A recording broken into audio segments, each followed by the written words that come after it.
Sheath, സ്വർണ്ണക്കപ്പ് എത്തിയോ? കൊല്ലത്തേക്ക് എത്തിയോ? സ്വീകരണം കൊടുത്തോ?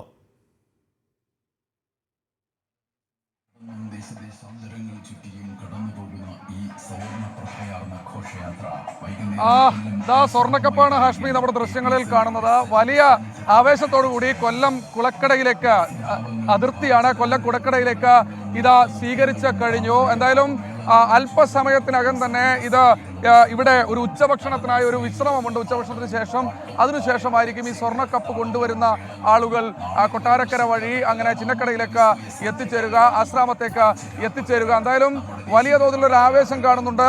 പത്തനംതിട്ട ജില്ല കടന്ന് കുളക്കടയിലേക്ക്, ഏനാത്തും കടന്ന് കുളക്കടയിലേക്ക് എത്തിയിട്ടുണ്ട്. ഇവിടെ KN ബാലഗോപാലും അതുപോലെ തന്നെ മന്ത്രി V ശിവൻകുട്ടിയും കൂടാതെ MP കൊടിക്കുന്നിൽ സുരേഷ് MP അടക്കമുള്ള മുഴുവൻ ജനപ്രതിനിധികളും ഇതിന് ഈ സ്വർണ്ണക്കപ്പിന് സ്വീകരണം നൽകാൻ എത്തിക്കഴിഞ്ഞു. ഏഷ്യയിലെ തന്നെ കലാമാമാങ്കത്തിന്റെ അരങ്ങുണരാൻ ഇനി മണിക്കൂറുകൾ മാത്രം ആവേശത്തിലേക്ക് കൊല്ലം കടന്നു എന്ന് നിസ്സംശയം പറയാം. അത് ഈ ജില്ലാ അതിർത്തിയിൽ വരുമ്പോൾ ഈ കുട്ടികൾ ഇങ്ങനെ വലിയ തോതിൽ കാത്തു നിൽക്കുന്ന കാഴ്ച, അത് ഒരു മനോഹരമായ കാഴ്ച തന്നെയാണ്. മുത്തുക്കുടകളും ഒക്കെയായി ബാൻഡ് വാദ്യത്തിന്റെ അകമ്പടിയോടുകൂടി കുട്ടികൾ ഇങ്ങനെ കാത്തു നിൽക്കണം. എങ്ങനെ കൊല്ലം പൊളിക്കില്ലേ?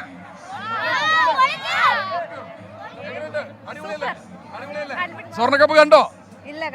കാണാൻ വേണ്ടി നിൽക്കുകയാണ്. അതെ, സ്വർണ്ണക്കപ്പ് കാണാൻ വേണ്ടി നിൽക്കുന്ന കുട്ടികളുടെ കാഴ്ചയാണ്.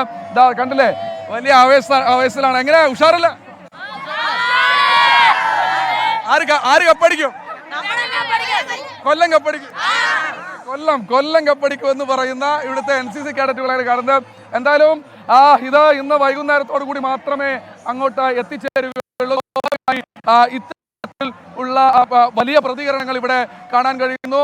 ഇത് ഇവിടെ ഉച്ചഭക്ഷണത്തിന് ശേഷം ഈ സ്വർണ്ണക്കപ്പുമായി ഈ സംഘം ഇങ്ങോട്ട് കടന്നു വരുന്ന ദൃശ്യങ്ങളാണ് മന്ത്രി KN ബാലഗോപാൽ ഇവിടേക്ക് എത്തി. കുളക്കടയിലാണ് സ്വർണ്ണക്കപ്പ് എത്തുന്നത്, അതിർത്തിയാണ്. അപ്പോൾ സ്വർണ്ണക്കപ്പ് ഇങ്ങോട്ടേക്ക് എത്തുന്നതോടുകൂടി ആവേശം അതിൻ്റെ പരകോടിയിലേക്ക് ഉയരുകയാണ്. ഇപ്പോൾ തന്നെ ആവേശമുണ്ട്. അപ്പോൾ ആര് സ്വർണ്ണക്കപ്പ് അടിക്കും എന്നതിലാണ് ഇപ്പോൾ ആകാംക്ഷ. കൊല്ലംകാർ പറയുന്ന കൊല്ലം, തിരുവനന്തപുരംകാർ പറയും തില്ലം, തിരുവനന്തപുരം, കോഴിക്കോട്, മലപ്പുറമൊക്കെ അവരവർ എന്ന് പറയും. അപ്പോൾ വലിയ ആവേശത്തിലെ കാര്യങ്ങൾ പോവുകയാണ്.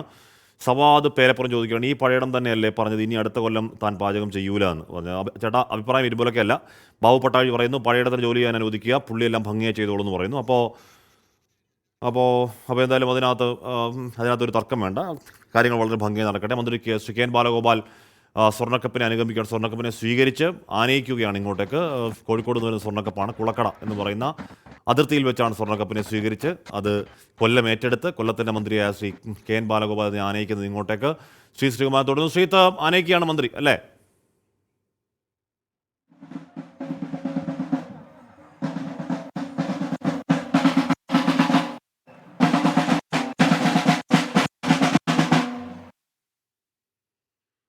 ഏഷ്യയിലെ ഏറ്റവും വലിയ കൗമാര മാമാങ്കം എന്ന് തന്നെ കൃത്യമായി പറയാം. കൗമാര മാമാങ്കത്തിന് തുടക്കമാവുകയാണ്. നാളെയാണ് തുടക്കമാവുന്നത്. ഇന്നിപ്പോൾ എല്ലാ ഒരുക്കങ്ങളും ഫുൾ സെറ്റാണ്. പാചകപ്പുര അടക്കം പൂർണ്ണമായി ഉണർന്നു കഴിഞ്ഞിരിക്കുന്നു.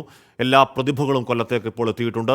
24 വിപുലമായ സൗകര്യങ്ങൾ പ്രേക്ഷകരിലേക്ക് അതിൻ്റെ ഓരോ നിമിഷവും പ്രേക്ഷകരിലേക്ക് അതിൻ്റെ മനോഹാരിത എത്തിക്കാനുള്ള എല്ലാവിധ സജ്ജീകരണങ്ങളും ഒക്കെ പൂർണ്ണമാണ്. നമ്മുടെ പ്രിയപ്പെട്ട റിപ്പോർട്ടർമാരെല്ലാം നമ്മുടെ സ്റ്റാർ റിപ്പോർട്ടർമാരെല്ലാം അവിടങ്ങളിലൊക്കെ ഉണ്ട്.